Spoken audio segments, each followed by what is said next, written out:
या ठिकाणी मथुरेमध्ये वृंदावन धामामध्ये एक आम्हाला पुस्तक पाहायला मिळालं. त्या पुस्तकाचं नाव होतं श्री संत भिसा स्वामी यांचे चरित्र. भिसा महाराजांचं चरित्र होतं.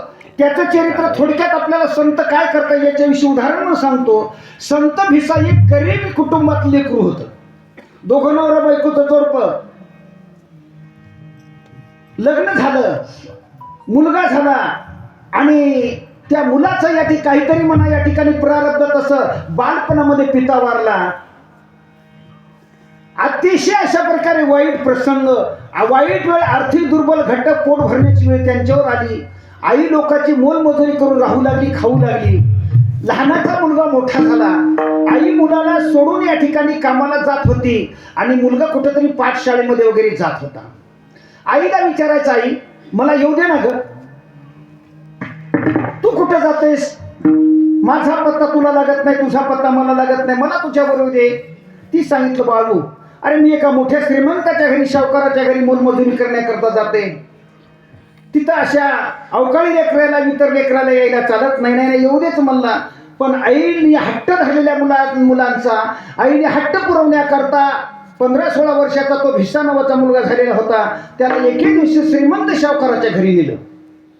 पण जात असताना आठ सांगितली, बापू तुला एक सांगते, तिथं बोलायचं नाही, काही पाहायचं नाही, कोण्या वस्तूला हात लावायचा नाही, याच्यामध्ये माझी फजिती होईल बरं का, तुला आणले. यस म्हणला. गेले दोघे. विठ्ठला विठ्ठला.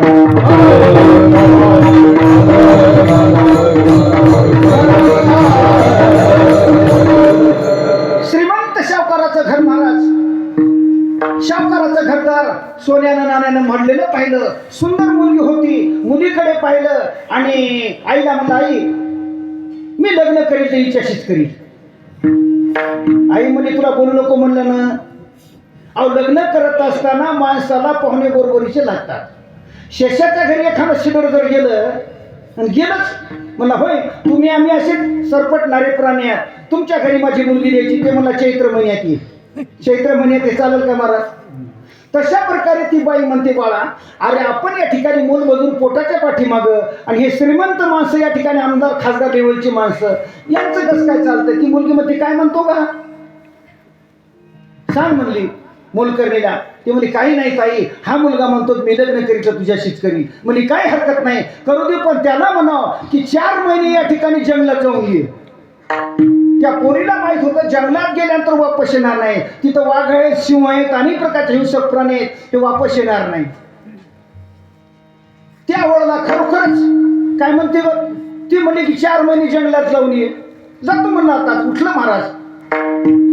त्या मुलीच्या पर्व काळा करता तो मुलगा जंगलात गेला. पण जंगलात जाणं सोपं आहे, पण राहणं सोपं नाही महाराज. आज कुंभमेळ्याच्या ठिकाणी पाहतो मी प्रयागराजवर किती महंत, हिमालयातले महंत या ठिकाणी आलेत. अशा या ठिकाणी जंगलात गेलं. साधूचा आश्रम.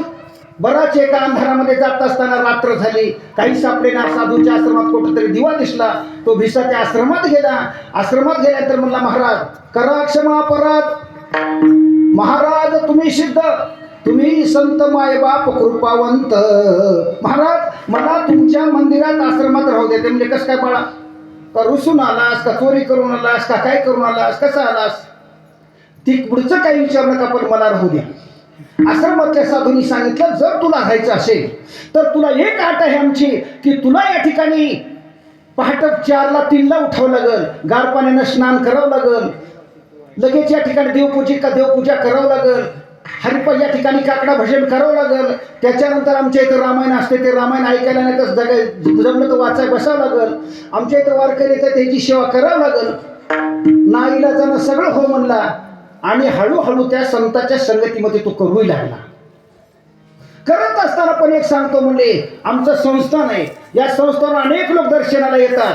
कोणी या ठिकाणी पेढे घेऊन येतात, कोणी दक्षिणा घेऊन येतात, कोणी कपडे घेऊन येतात. कशाकडेच पाहायचं नाही. यस जमलं. पण हळूहळू महाराज तो भिसा नावाचा आचार्याच्या सांगण्याप्रमाणे तसा झाला आणि त्याची कीर्ती जगात अशी झाली. हळूहळू त्याच्या दर्शनाला लोक तो डोळे झाकून बसायचा. पेढा घ्यायचा नाही, दक्षिणा घ्यायचा नाही, कपडे घ्यायचा नाही, सगळं सर्वस्वाचा त्याग. हळूहळू त्या पोरीचा बाप साधूच्या दर्शनाच्या निमित्तानं आला तर हा या ठिकाणी डोळे लावून बसलेला होता. त्यांनी मोठा नजराणा आणला. कपडे आणले, दागदागिने आणले, पेढे आणले, पण कशाचा स्वीकार करत नव्हता. तो त्या पोरीचा बाप म्हणतो, होय ग, आज आपल्या परिसरामध्ये संत एक असे आले की ते कशाकडेच पाहत नाहीत. मुलीला अपेक्षा झाली. मुलगी दर्शनाला या ठिकाणी आली. आल्यानंतर पाहती, हा तर म्हणले आपण पाठवलेलं पार्सल दिसते. म्हणून त्या मुलीनं पाहिलं आणि म्हणली त्या संताला, कोणला, भिसाला, अरे जिच्या करता तू या जंगलात आलास ती मी आज तुझ्या करता तुझ्या बरोबर विवाह करण्याच्या निमित्ताने आलेली आहे. त्या मुलीची वाक्य. पण त्याचं समर्पण उत्तर असं बळी महाराज ते म्हणला, ज्या वेळेला मी तुझ्याकडे मागणी करण्याच्या निमित्ताने आलेलो होतो तो मी आज राहिलेला नाही. तो आज माझ्यामध्ये बदल पडला. म्हणून महाराज सांगतात, तात्काळाची दशा